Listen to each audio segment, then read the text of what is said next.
Cameroon is a unitary decentralized state located in Central Africa. The majority of Cameroonians earn less than 50,000 francs per month, which is very precarious in a context where the cost of living continues to rise. Consequently, the informal sector dominates the economy by more than 90% and exposes formal businesses to unfair competition. Cameroon has undertaken several reforms to improve its business environment.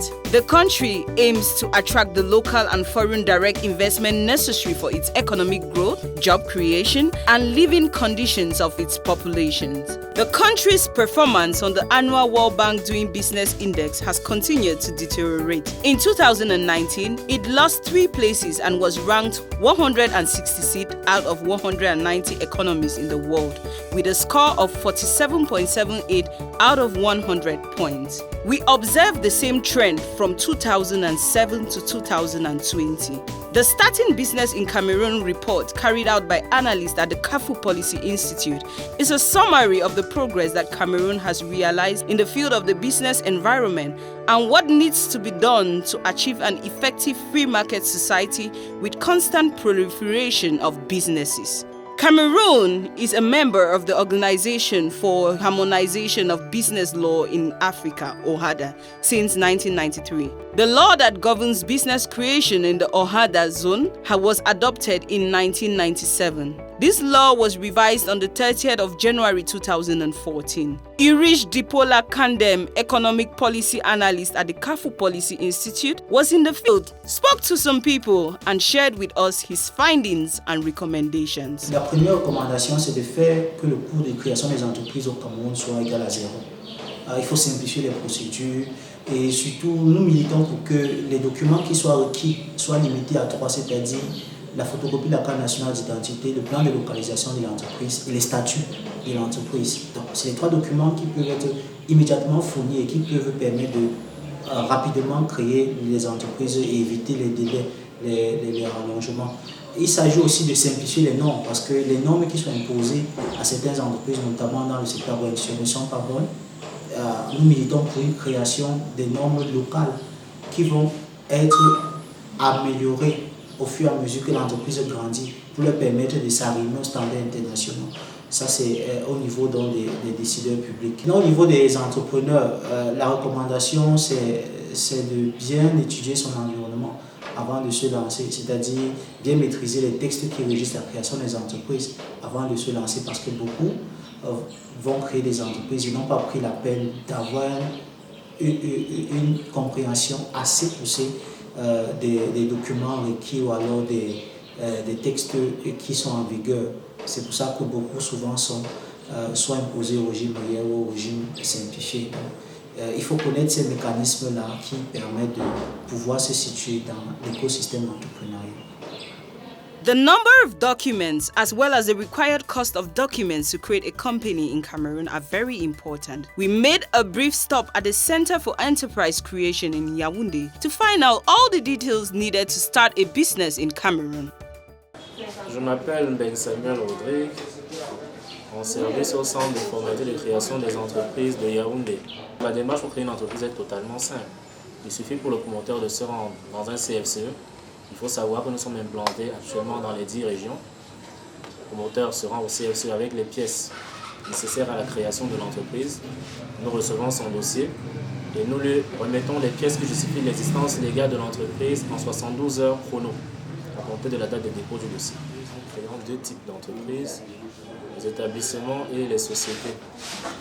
En ce qui concerne les établissements, nous avons besoin de la photocopie de la CNI du promoteur en 2 exemplaires, le plan de localisation en 2 exemplaires, un extrait de casier judiciaire ou à défaut d'extrait, le promoteur signe simplement ici une déclaration sur l'honneur. L'acte de mariage, le cas échéant, les frais de création 41 500. En ce qui concerne la création des sociétés, pour toutes les formes de sociétés en dehors de la salle, le promoteur se rend chez un notaire pour obtenir les statuts et le registre de commerce. Il viendra uniquement au CFC pour la partie fiscale, c'est-à-dire en ce qui concerne l'obtention d'un numéro d'identifiant à travers l'attestation'. Pour la création des salles, il est possible pour le promoteur aujourd'hui d'élaborer lui-même le statut, de l'amener ici au CFC afin que le chef de centre l'authentifie. Il produira ainsi son statut, la photocopie de sa CNI, plan de localisation. Les frais de création restent inchangés, 41 500. On a également ici des frais d'annonce légale qui sont de 13 125. We visited the Ministry of Small and Medium-Sized Enterprises and had a brief talk with Mr. Chouame Cyril to find out how the ministry supports and facilitates the starting of businesses in the country. Le ministère des PME, dans son rôle régalien, a prévu des mécanismes pour accompagner les start-up, les petites entreprises à se créer facilement.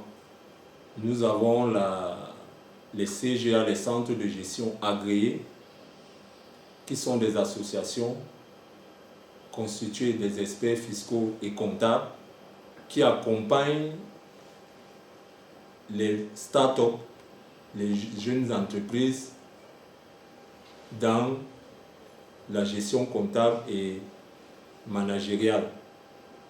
Lorsque vous adhérez à un centre de gestion agréé, en dehors de la première année d'exonération de taxes, vous bénéficiez de la deuxième année d'exonération de taxes.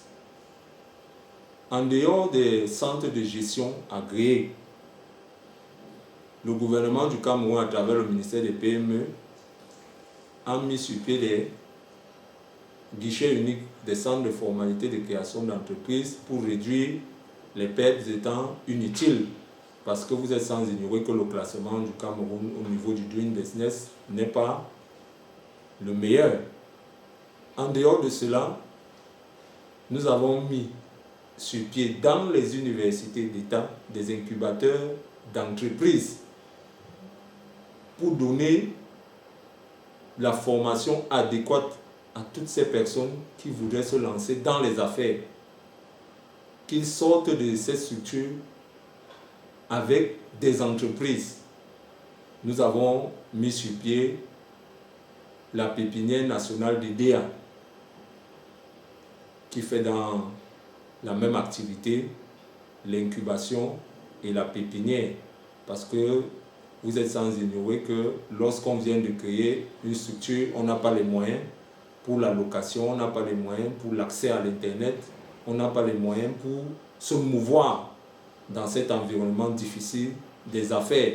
C'est la raison pour laquelle la pépinière vous donne tout cet accompagnement pour que lorsque vous sortez de là, vous soyez prêt à affronter les difficultés auxquelles vous serez confrontés au quotidien dans vos affaires.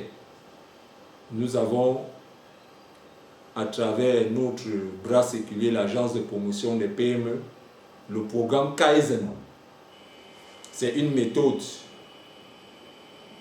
de gestion, d'amélioration de la compétitivité japonaise qui permet à coût réduit d'être compétitif. Nous avons d'innombrables programmes de promotion de l'entrepreneuriat chez les femmes et chez les jeunes parce que c'est des couches vulnérables de la population. Et nous nous sommes dit, si nous autonomisons les femmes et les jeunes, nous aurons réduit massivement le chômage et nous allons être à l'abri de beaucoup de situations que nous constatons, le terrorisme, le banditisme, etc. According to the Starting Business in Cameroon report by CAFU policy analyst, business creation in Cameroon is plagued by many obstacles that can be identified at various levels. 1. The legal framework. The OHADA reforms to which Cameroon is signatory has not yet succeeded to stimulate the creation of limited liability companies, but has favored the proliferation of establishments. 2. The governance aspect. At this level, entrepreneurs continuously face many constraints such as administrative barriers, the tense relations between representative institutions of the private sector and the state authorities in charge of taxation, the centers for business startup formalities that are not effective countrywide, lack of transparency, low effectiveness of procedures, to name but these. 3. The gender aspect. Here we see that women still have a lot of issues when they want to invest. Most of them do not easily have access to land, and their willingness to invest is subject to their husband's approval. Apart from that, women are usually misinformed concerning their rights and what they can benefit from while investing. 4. We talk of trade agreements. There is no transparency and free competition in the market. The fiscal policy is counterproductive, and we have unfair economic policies. The informal sector seems to have more advantages than the formal sector in Cameroon. Finally, with regards to impact investment, government subsidies must be limited to the advantage of businesses with social impacts.